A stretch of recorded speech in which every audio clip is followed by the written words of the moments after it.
Hi guys, thank you so much for stopping by and checking out my tutorial. Today I'm going to show you how I transformed this Hello Fall Dollar Tree sign into a cute little hot cocoa. I will show you how I did the whipped cream frosting, what I used for the marshmallows, so let's just jump on in, shall we?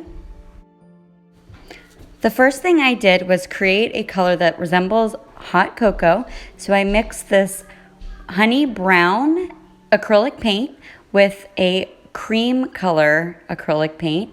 I just mixed it together and now I'm painting because I want it to look like there's hot cocoa in a mason jar. And I know that's not like the usual thing you normally drink it from in a cup, but I just thought this would be a different spin on it. However, if you want to make this look like it's in a mug, you could always make a handle out of cardboard or foam board, the foam core board from the Dollar Tree, and you could do a really cute mug. But I still wanted this to look like it was in a mason jar. And now I'm going ahead using that same cream color, and I'm just going to do little details like little swirls and outlines, so it kind of looks like the shine of the glass in the mason jar.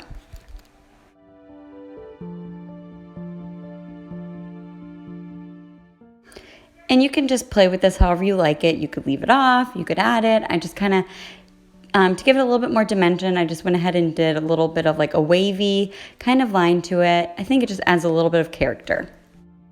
Now this is the fun part, the whipped cream. You're gonna need lightweight spackle, a piping bag from the Dollar Tree, these are both from Dollar Tree, and then white acrylic paint, and I'll show you and tell you why. But first, I'm gonna go ahead and switch this and use this kind of tip. It's the biggest one.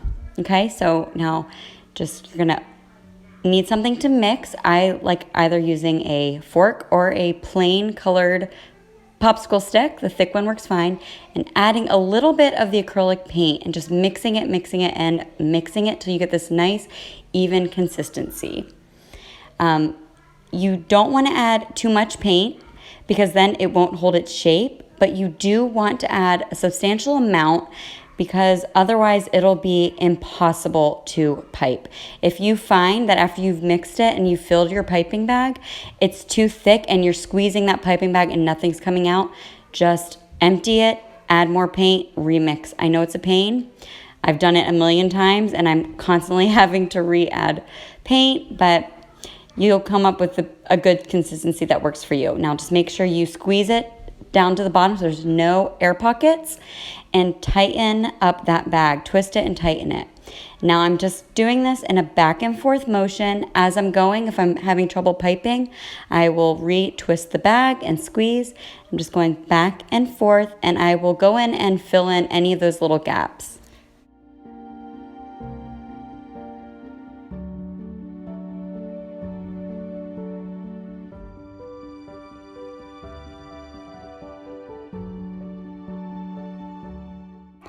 And now I'm just filling in those gaps that you see with just a zigzag pattern piping. You could do it any which way that you'd like. And then I just kind of do like a little star tip just to cover up some of the broken parts and just to give it a little bit more texture. It's fun. It's kind of like icing a cake.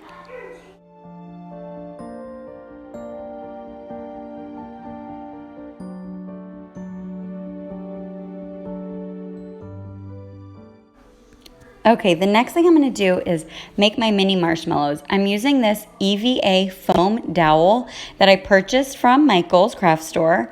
I believe it's just a couple dollars and I used my 40% off. But I love this material because it's super easy to cut and I don't really know what the purpose of this is originally, but I find that this foam dowel makes great mini marshmallows.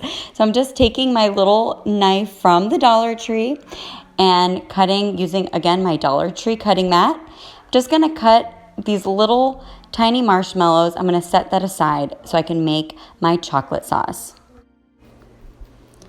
So now the Mod Podge that I got is from the Dollar Tree and I only have about an inch of what is left in there. So I wanted to try it with this. So I'm just going to add a little bit of that brown chocolate colored acrylic paint, just a little bit, and then I'm going to shake it up. And I found that this gives it a really realistic chocolate syrup like texture.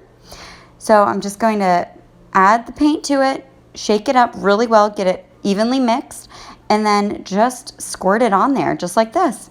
And if you notice the cinnamon, I'm so sorry, the recording where I sprinkled it on did not record for whatever reason.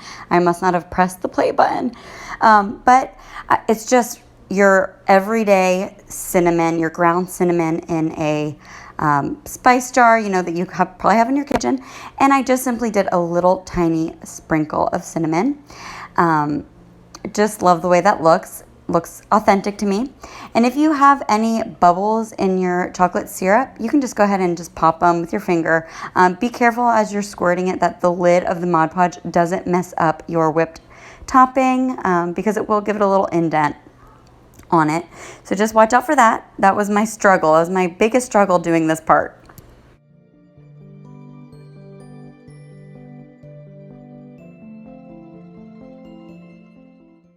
This was my favorite part, to add these little mini marshmallows.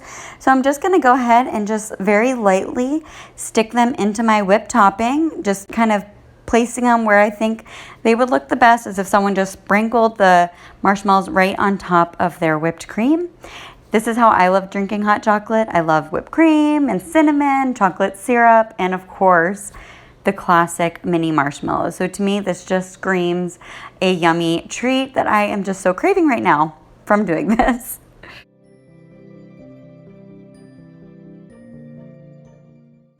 Now I wanted to make a sign that we could create without having to have a Cricut or anything like that. So I have these decals from the Dollar Tree, and I found that if I bought 2 of them, a pack of 2, I can write out hot cocoa by reusing the word chocolate.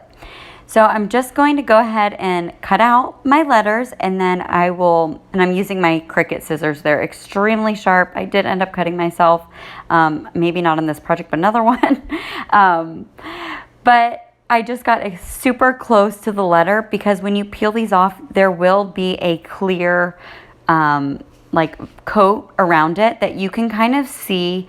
I then spray painted a clear coat of gloss over everything, which kind of helped disguise that outline.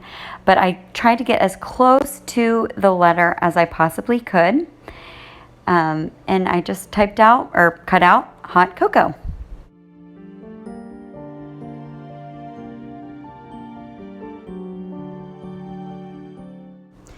So now I'm just going to go ahead and place my little vinyl decals down. I always start with the centermost letter in my word, so I can kind of place that and then put the letters around it. I find if I do it this way, then I have a better chance of putting my stickers down evenly on my project, so I don't have to worry about running out of space or whatever. I just go with the middle centermost letter and work my way out.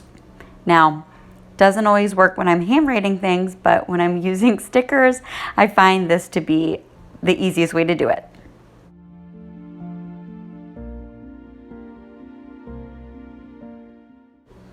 And as I'm looking at this from this angle while I'm doing my voiceover, I realize my letters really aren't all that straight across. If you have a ruler or a straight edge of anything, you could absolutely place that down to line up your letters. I didn't think to do it, and I'm seeing this now. It doesn't bother me, but if it bothers you, that's a good way to make sure your letters are even. Now this was kind of an afterthought. I wasn't going to originally add the paper straws, but what I did was I grabbed these paper straws from the Dollar Tree and I just cut off either end so that the opening was like a really nice round circle, and I put them in. I just slid it in between that backing and the whipped cream.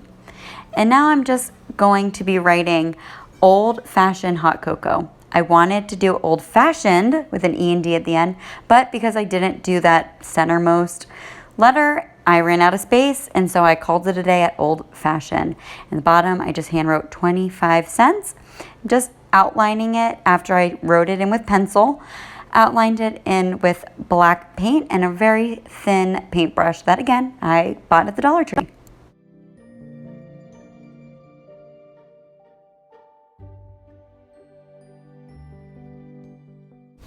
And then I just decided to add a little bit more detail, and I went in with my black paint and just kind of did a little bit of a wavy line on top of that white.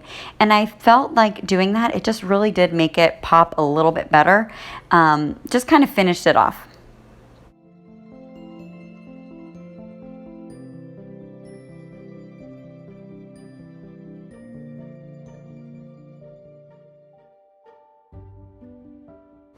Now, I didn't originally plan to add the hearts to this project, but after seeing it almost to the state where I'm almost done, I did feel like it needed something else to decorate this little mug with, or the little mason jar. So I just went ahead and cut out those hearts that came with the hot cocoa or the chocolate decals. Just went ahead and placed them on either side of the word hot. And if you feel like doing this, go ahead. If not, I think it looks cute either way.